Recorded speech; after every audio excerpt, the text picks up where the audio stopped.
in Florence, and we're starting out. We drove from Vinci to Empoli. They have a train station, so we parked outside the train station and we're going to go catch a train into Florence. At the Empoli station, we went to the ticket machine and got some tickets. They were about €7 for our trip the whole way into Florence. They have a nice little train station there. You'll find through your travels that the train stations definitely vary in size and signage, but this one was pretty well marked, so we knew where we were going. First thing you have to do definitely is after you buy your ticket, make sure to stamp it before you go get on the train. That's very important. And then we headed out to the tracks because our train should be here any minute. We had a nice train and we didn't have reserved seats, so we just found seats all together and then got settled in for our half-hour trip to Florence. Beautiful countryside to go through. If you want to see some of Tuscany, this is a good way to do it, to just be able to look outside and enjoy that. Our train took us to the end of the line in Florence. This is the main train station, the hub for trains and buses. It's the Novella. And there's a busy street out front, so the cool way to go across the street is to go under it. Here is an underground tunnel that they have. We've seen these in many different large cities that we've gone to, but this one was especially cool because it had LED screens and you felt like you were going under the sea. It was beautiful. So the reason to go underneath is to avoid the traffic, but also when you come up, you can go by the church. It's the Basilica di Santa Maria Novella, and it's a beautiful church. You can pay to go inside and to look around the little garden that they have there, as well as the church. The church has a Gothic Renaissance style, and it was started in 1276, and they actually were building it for over 80 years, and it was consecrated in 1420. Rebecca thought the wide open piazza was a good place to get some handstand walking in. If you stand back in the piazza, you can see that it has a similar shape to the Roman Circus Maximus, and that is because they used to do a yearly chariot race here. So now if you walk down the street from the train station, and it is about an 11-minute walk to the main Duomo in Florence, just be careful as you walk down the alleys. They can be very crowded with vehicles, but once you get to the Duomo, there is a car-free zone, so there's plenty of room to walk around and to admire it. Rebecca got some more handstand walking in.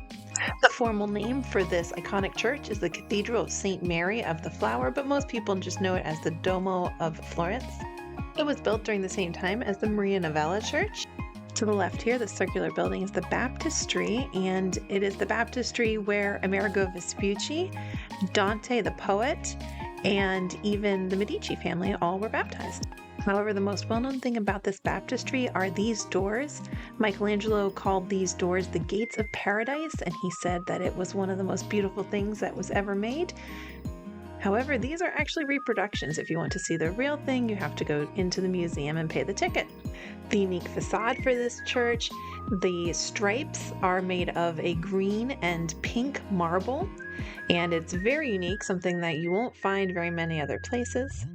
Even though the church was completed in 1496, it wasn't until 1887 that they finished the facade. When you get an up-close look at it and see all of the sculptures and all of the tiny little intricate details that were done, you can imagine why it would take so long to finish this beauty. You can walk the whole way around the church. There are vendors around the church as well if you want to buy something.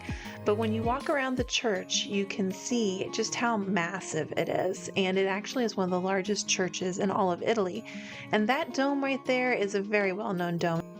It was designed by Filippo Brunelleschi, and it was the largest dome at its time. Now that we have modern engineering, there are larger domes out there, but this is still the largest brick dome that is in existence. It is definitely a modern marvel. Now you can go inside the Duomo without getting a ticket and see for yourself just how beautiful this entire church is from the inside.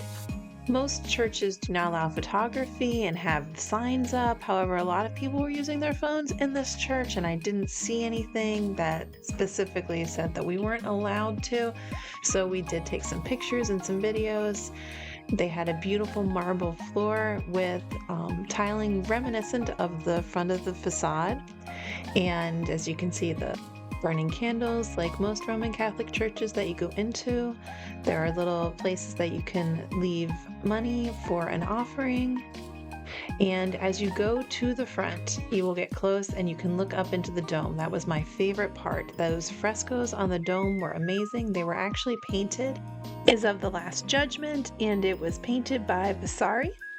It is an enormous work that took 7 years to paint, and its total surface area is 760 feet squared. Now, Vasari did die before he was finished painting, so actually some other painters also did help him with it.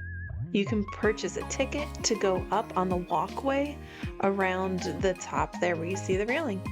Near the entrance to the church, there are steps that go down to the basement where you can do some shopping.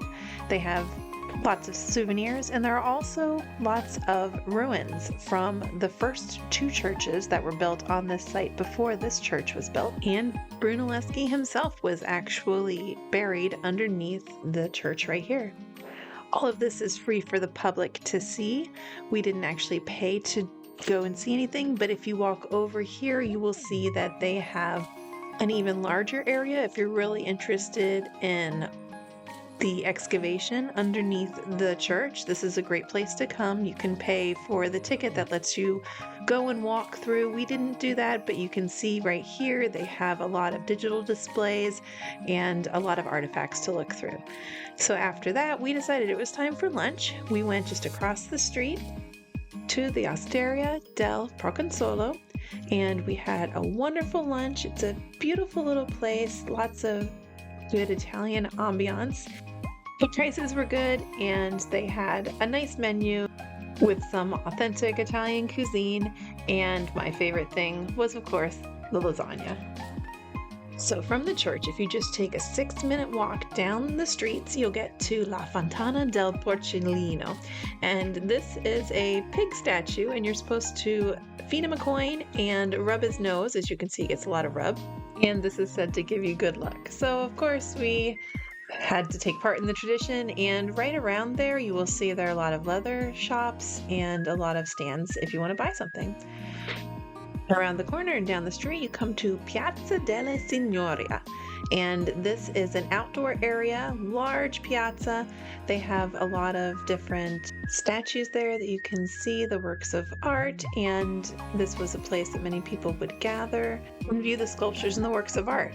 And here's a pro tip: if you want to see the David statue by Michelangelo, you can see a reproduction right here outside in the square.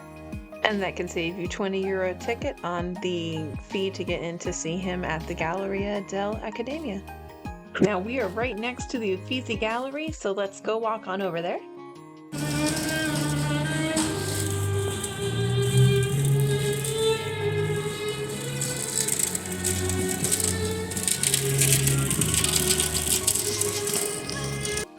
We enjoyed the beautiful music from the street musicians as we walked down over to the Uffizi Gallery.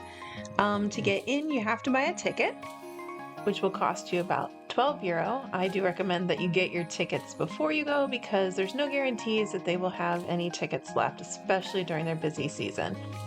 There's very tight security, so it's much like a airport where you'll have to go through the metal detector, and they'll have to make sure that nothing going in could damage any of the works of art.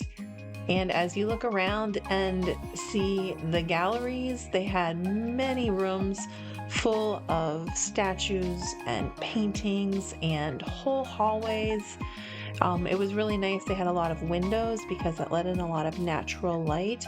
And if you really love art, this is a great place to visit to see works by Michelangelo, Botticelli, Raphael, and many other well-known artists. If there are members of your party that aren't too excited about all of the art and all of the walking, there are actually benches along the way as well, so there's something for everyone. There are bathrooms inside, not everywhere, but at specific locations, and they also have a little cafe if you get hungry while you're there. The Uffizi has possibly the best view of one of the most well-known bridges in Florence, which is the Ponte Vecchio bridge. It was the only bridge in Florence that was not destroyed during World War II bombardment. This bridge is believed to have been built at the same place that the Romans built the first bridge over the Arno at its most narrow point, and it appears on drawings the first time in the year 996. It's a short walk from the Uffizi down to the Ponte Vecchio bridge, and so we enjoyed the little walk. It was starting to get a little cooler out. The streets weren't very busy, and we saw this little bit of art on our way that we thought was really beautiful, so I thought I would share it with you here. It was getting cold out, but it is never too cold for some ice cream, so we stopped for some gelato right before crossing the bridge. Just a word of caution, the closer you get to a tourist site, the more expensive the gelato and pizza get. And here's the Vecchio. As you can see, the shops here are mostly jewelry shops, souvenirs. It used to be meat shops back in the day. So we had to, of course, get a picture of all of us together on the bridge looking out over the Arno River with our gelato. It was winter, so the sun was setting by this time. We had a nice walk back to the train station, and we're headed back to our Airbnb in Vinci. Tomorrow we're headed to Pisa. Ciao!